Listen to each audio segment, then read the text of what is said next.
காலை நேர பிரதான செய்திகளின் ஊடாக நர்மதா சிறில் முதலில் தலைப்பு செய்திகள். அதிவேக வீதிகளில் இனி ஆசனப்பட்டி கட்டாயம், மீறினால் வீதியில் இறக்கிவிடப்படலாம். வானிலையில் மாற்றம், மக்களுக்கு வெளியான முக்கிய அறிவிப்பு. அதிரடி மாற்றம், ஐரோப்பா மீதான 10% வரி விதிப்பை திரும்ப பெற்றார் ட்ரம்ப். இனி விரிவான செய்திகள். நெடுஞ்சாலைகளில் பயணிக்கும் சாரதிகள் மற்றும் பயணிகள் அனைவரும் ஆசனப்பட்டி அணிவதை கட்டாயப்படுத்தும் சட்டம் 100% அமுல்படுத்தப்படும் என காவல்துறை அறிவித்துள்ளது. இதற்கமைய நெடுஞ்சாலைகளில் பிரவேசிக்கும் வாகனங்களின் சாரதிகள் மற்றும் அனைத்து பயணிகளும் ஆசனப்பட்டிகளை கட்டாயம் அணிய வேண்டும் என பிரதி காவல்துறை மா அதிபர் WPJ சேனாதீர வலியுறுத்தியுள்ளார்.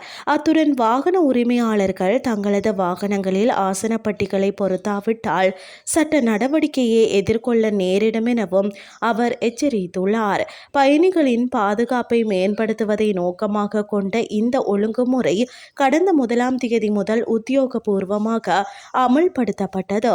இதற்கமைய அதிவேக நெடுஞ்சாலைகளில் பயணிகள் பேருந்துகளில் பயணிக்கும் அனைத்து தரப்பினரும் தற்போது ஆசனப்பட்டிகளை அணிய வேண்டும் என பிரதி காவல்துறை மா அதிபர் தெரிவித்துள்ளார்.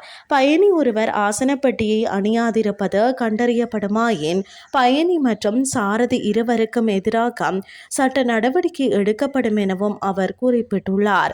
அனுமதிக்கப்பட்ட அளவுக்கும் அதிகமான பயணிகளுடன் பயணிக்கும் பேருந்துகள் நெடுஞ்சாலைகளுக்குள் பிரவேசிப்பதற்கு அனுமதி வழங்கப்படாது. இதற்கமைய மேலதிக பயணிகள் நெடுஞ்சாலை நுழைவாயிலுக்கு முன்பாக இறக்கிவிடப்படுவார்கள் என அவர் தெரிவித்துள்ளார். இதனிடையே கொழும்பு மற்றும் அதை சூழவுள்ள வீதிகளில் ஊந்துருளி பந்தயங்கள் உடனடியாக நிறுத்தப்படும் எனவும் இதற்கு எதிராக கடுமையான சட்ட நடவடிக்கை எடுக்கப்படும் எனவும் பிரதி காவல்துறை மா அதிபர் WPJ சேனாதீர எச்சரிக்கை விடுத்துள்ளார்.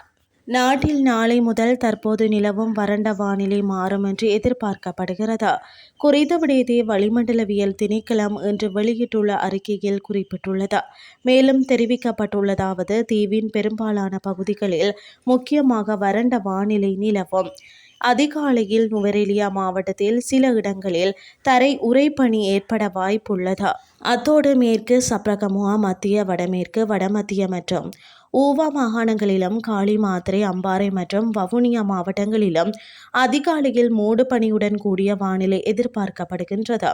மேலும் இடியுடன் கூடிய மழை பெய்யும் போது தற்காலிகமாக பலத்த காற்று மற்றும் மின்னல் தாக்கத்தால் ஏற்படும் சேதங்களை குறைக்க போதுமான முன்னெச்சரிக்கை நடவடிக்கைகளை எடுக்குமாறு தெரிவிக்கப்பட்டுள்ளமை குறிப்பிடத்தக்கது. இனி வெளிநாட்டு செய்திகள்.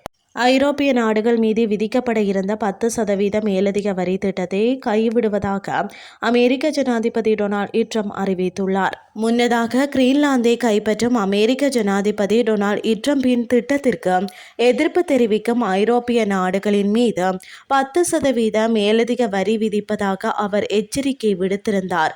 அதன்படி கிரீன்லாந்தை அமெரிக்காவிடம் ஒப்படைக்க மறுக்கும் டென்மார்க், ஸ்வீடன், பிரான்ஸ் மற்றும் ஜெர்மனி உள்ளிட்ட 8 நாடுகள் மீது எதிர்வரும் பிப்ரவரி மாதம் 1ஆம் தேதி முதல் இந்த மேலதிக வரி விதிக்கப்படும் என ட்ரம்ப் எச்சரித்தார். இதற்கு பதிலடி கொடுக்கும் வகையில் ஐரோப்பிய ஒன்றியம் தமது அழுத்த எதிர்ப்பு கருவியை பயன்படுத்தி அமெரிக்கா மீது பொருளாதார தடைகளை விதிப்பது குறித்து ஆலோசித்து வருகிறது. இந்த நிலையில் ஐரோப்பிய நாடுகள் மீது விதிக்கப்பட இருந்த 10% மேலதிக வரி திட்டத்தை கைவிடுவதாக அமெரிக்க ஜனாதிபதி டொனால்ட் ட்ரம்ப் அறிவித்துள்ளார். இத்துடன் செய்திகள் யாவும் நிறைவடைகின்றது. அடுத்த இரவு 8:30 எதிர்பாருங்கள். நன்றி.